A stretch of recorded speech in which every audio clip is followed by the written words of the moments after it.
最起码在做这个频道之前，在很多年以前，我决定经营一个 YouTube 频道。我很清楚，我并不是反对中华人民共和国，呃，我也不是反对中国共产党，最起码我不这样所追求，所以我不追求一个政党叫中华人民共和国，中国共产党我就反对他；一个人叫习近平我就反对他。我对于具体的个人没有很强的一个喜好，我真正反对的是一个权力的运行方式，就是长期执政是没有什么问题的，对于我来说，我觉得长期执政却不愿意充分的接受信息化、法治化，嗯、这是一个很大的问题，尤其是在中国这样自上而下的社会里。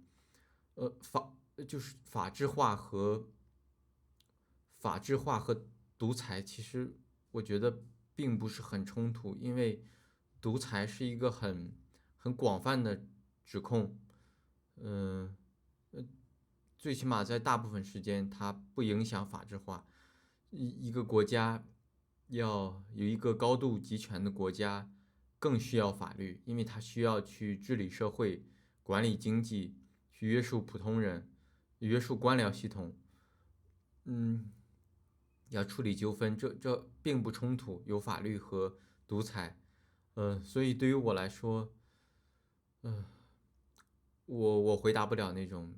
到底是共产党大还是法律大这种问题，我觉得这种问题需要很具体的事件才可以被需要，嗯，对于我来说，你越长期执政，就越不可以靠个人的威望、组织的纪律、信息的管控，你就越不可能依靠这些东西去维持自己的稳定。越长期执政越需要规则，因为社会需要知道国家不是依靠一个人一时的判断，他一时的喜好而决定的，而是有一个稳定的制度。如果中华人民共和国认为自己也要成为世界很重要的一份子，那么他也需要向外界去证明自己是有一套稳定的制度，不光可以约束约束自己，还可以告诉别人我是如何运作的。所以我觉得长期执政在我这里并不是原罪。我觉得我反对的应该是信息的不公开吧，因为我是一个中文母语者，而且我在中国生活过。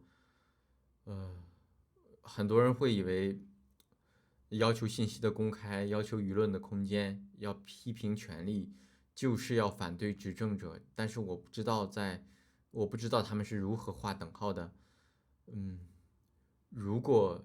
信息高度管控，下级一定会报喜不报忧，权力只会对它的来源负责，地方政府就会选择对自己安全的信息上报。试想一下，如果中国是一个自上而下的社会，但是下级为了上级的喜好，汇报了很多不实的讯息，媒体只会说正确的话，专家只愿意听领导的意见，最后高层看到的一定不可能是现实，而是筛选过的现实。难道这样筛选过的现实更有利于中国共产党的长期执政吗？这对于治理是非常危险的，因为你会误判经济形势，误判社会情绪，误判政策效果，误判地方问题，也会导致人民的不满。所以信息封锁短暂看来是保护权利，但长期以来它损失的是执政能力。一个领导人最危险的处境不是有人批评他，最危险的处境是所有人都只想听，都只敢说他想听的话了。所以信息管控和执政安全之间必然有矛盾。所以我在中国生活了很久，我本身作为一个中文母语者，我认为中国有足够多的，中国不会像流行文化一样有一个部门，它可能叫中共中央网信办，它在一个小房间里，它至少集齐了 GFW 中共中央网信办，还有法院和警察系统，它在集中的打压中国人。我认为这样的组织不存在。我认为大部分的监控都是处在平台端的，也就是说，他会主动预判领导人喜欢什么，我就去让这些信息通过；他不喜欢什么，我就让这些信息不通过。所以，这是一个很大的问题，这对于政治体制的安全，就是你不可能，你越害怕不稳定，你就越需要信息管控，你管控的信息越多，你就越听不到真实的问题，越听不到真实的问题，就越容易做出误判，误判越多，社会压力越大，社会压力越大，越怕开放，所以这是我真正担心的，这就是一个死结，它是一个悖论。所以中国有非常多的渐进式的改革，但是只是存在于经济领域。中国1978年以后讲摸着石头过河，但是中国在政治领域简直是太失败了。中国没在政治领域没，中国这片土地上在政治领域就从来没有过渐进式的革命。从这个王朝从这个国家诞生之初，它就处于两种极端，一种极端就是我要推翻这个社会，一种极端就是我要极度的隐忍，要么忍着，要么突然爆发。中间那种健康的机制，那种渐进式的改革，那种有问题就可以说出来，政策可以讨论，错误可以纠正，责任可以追究，社会压力可以释放，这种良性的循环在中国不存在。我不是说中国没有发展，不是说中国没有变化，而是中国至少在权力如何被监督，如何被公开纠错，如何被公开讨论，如何找一个中间路线，在这方面简直做的是太差了。